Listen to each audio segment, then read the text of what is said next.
Hey there, friends and followers. Coming back around is none other than the monthly market report for the month of October. We'll take a look at this month's spectacular numbers to compare and see what ghoulish news has come to life in the world of real estate. Stay tuned.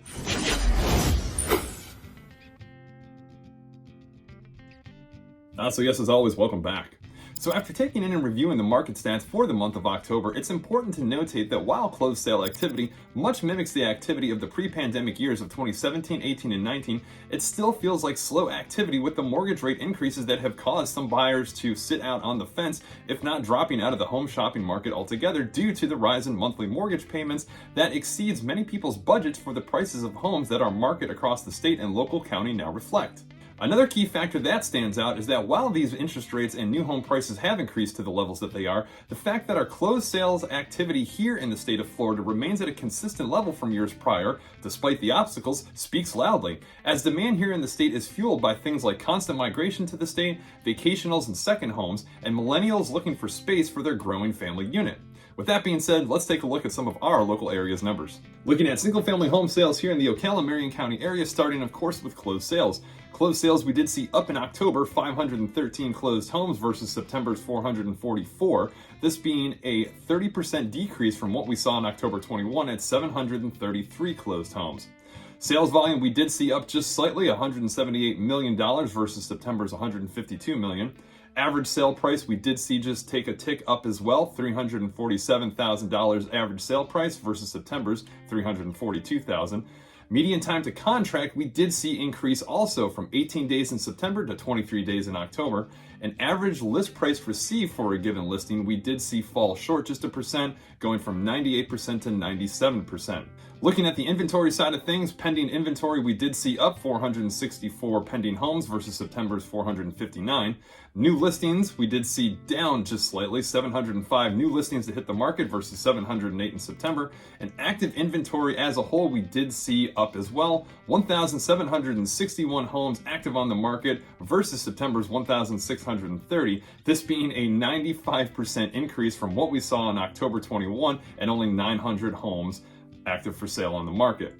Also, the month supply of inventory number we did see increase as well, going from a 2.7 in September to 3.0 in October. So as evident in the numbers, it seems that we are getting a calming and evening to prices. Inventory continues to replenish, but more importantly, we do see a steady progression of sales and activity in our local market, that being the huge win. With that being said, let's take a look at some marketplace news brought to you, of course, by FloridaRealtors.org. First up, active duty personnel and veterans have become the top scam targets as of late. Now, according to a recent poll conducted by a consumer cybersecurity company, 7 out of 10 active duty veterans and their families are said to be the victims of a digital crime and are also considered higher risk for fraud and identity theft than the average US adult. Fraudsters read the news and know which units are getting deployed and take advantage of that, often going to previous data breaches, looking for email accounts for military personnel, and customizing their scams to target those individuals and their families.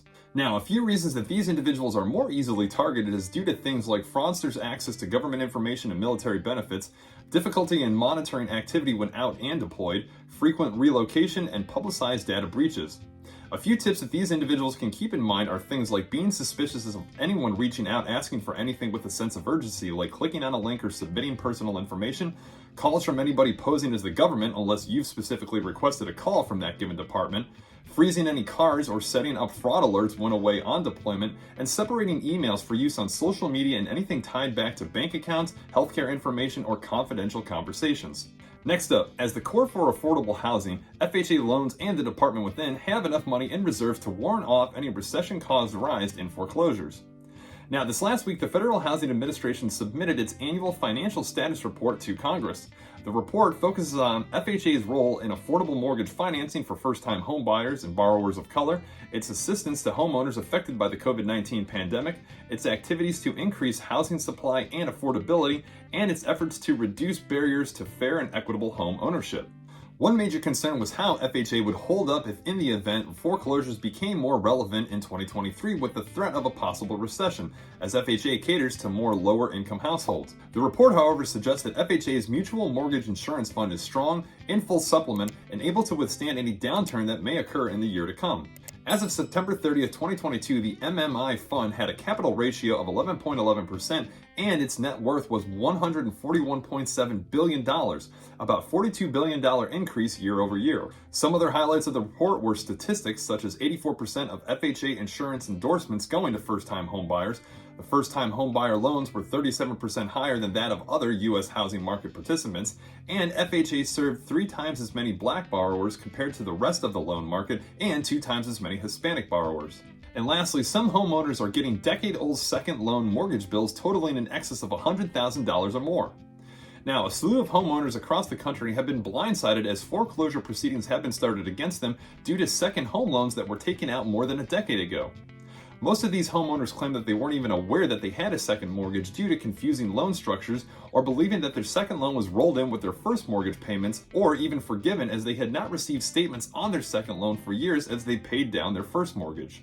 These loans, referred to as zombie debt, are in fact legitimate, and attorneys for the loan companies look to pursue no matter what these homeowners are claiming. Some of these loans were said to be the result of a popular 80-20 loan program utilized in the housing boom between 2004 and 2009, where a given loan was split up between 80% covering the majority of the loan and 20% covering the balance.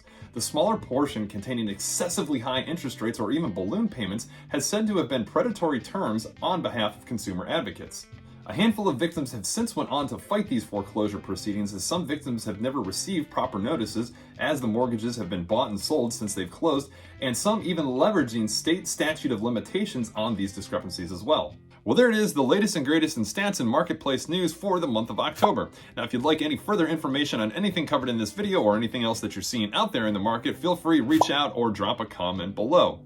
Be sure that you subscribe to the page to stay up to date when great information like this is released regarding the Ocala-Marion County area and, of course, the residential real estate market there within. As always, thanks for tuning in and checking out the videos, and we'll catch you guys on the next.